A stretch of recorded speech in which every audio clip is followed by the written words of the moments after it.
Hi everyone, this is Trevor DeVore with Screen Steps, and I'm here with another screencast to introduce to you two new user interface controls that I've been working on in my own projects, and then I'm now making them publicly available for you to use in yours.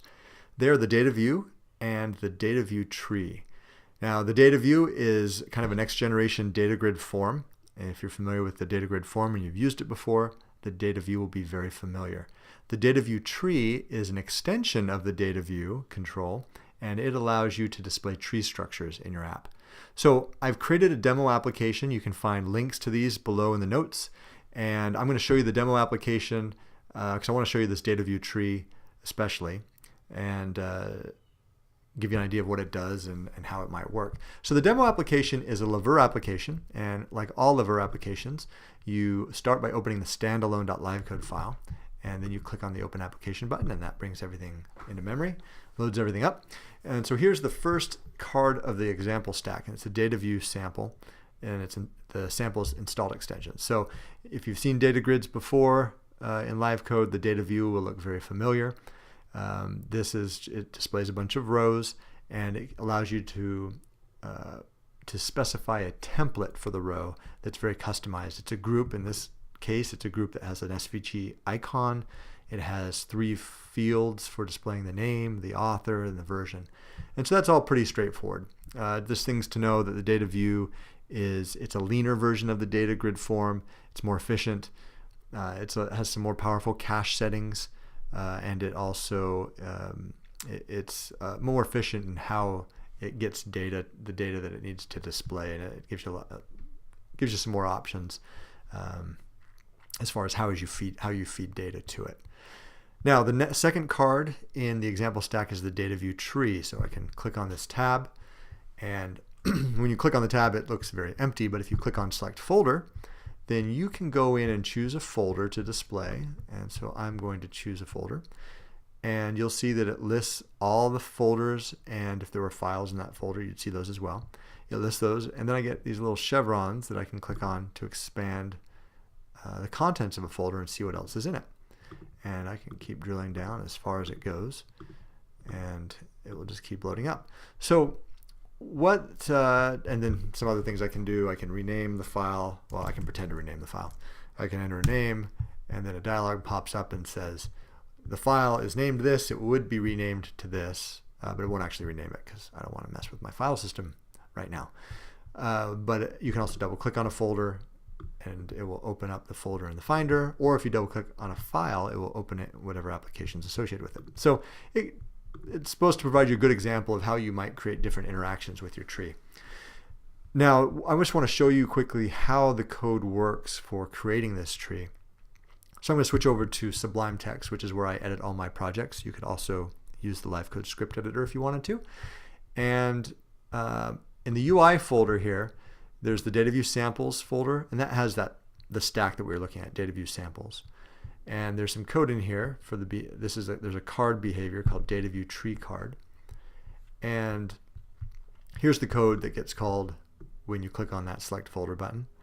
And the thing to point out is, for a DataView tree, what you do is you create what are called, you create these node arrays.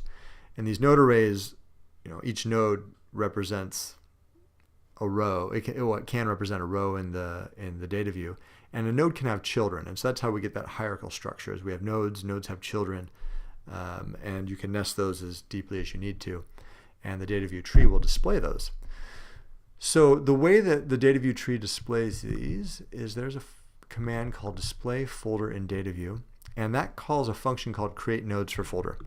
And the way that function works is it's very simple.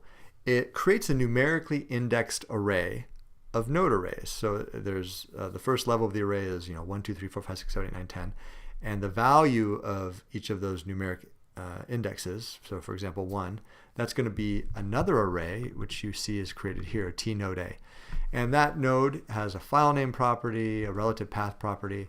The DataView tree requires that you have an ID, type, expanded, isleaf, and children nodes, children keys.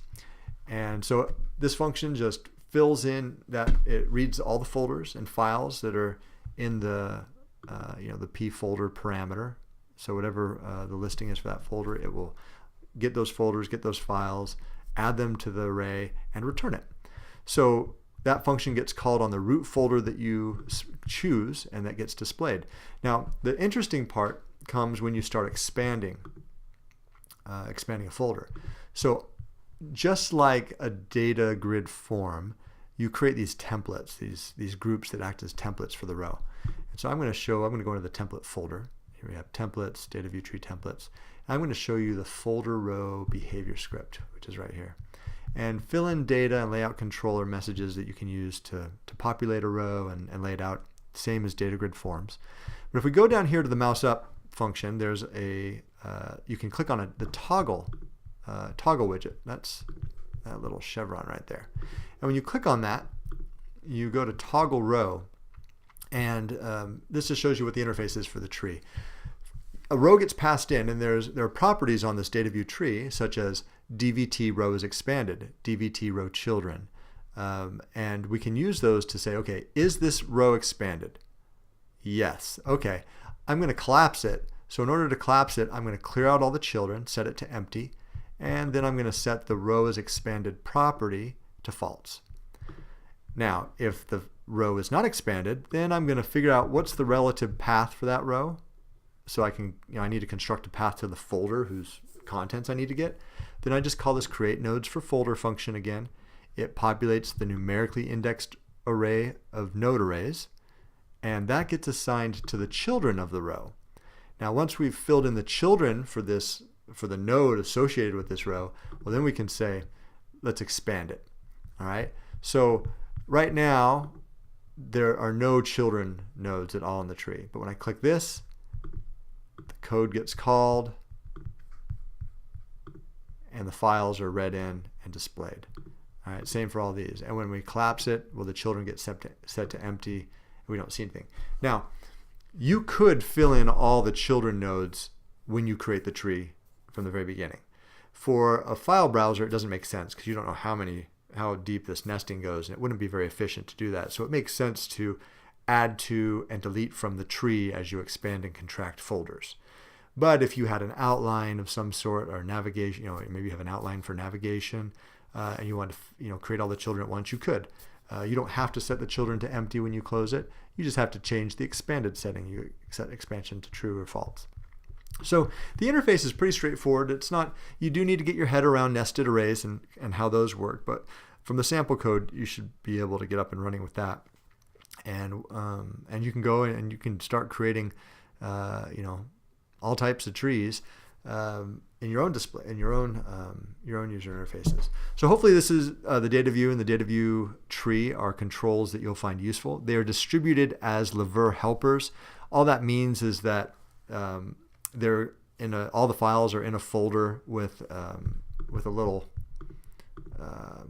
helper.yaml file that tells Lavur, okay, here are the behaviors you need to load, here are the front scripts we need to use, here's the UI stack. It makes it very easy to just drop the folder into the app and get access to it. You could use this in a non-Lavur app. You're responsible for bringing all the files into memory and making sure they get loaded properly, and things like that. So anyways, hope this is useful to you. If you have any questions, you can always reach out to me, and hope you enjoy using it.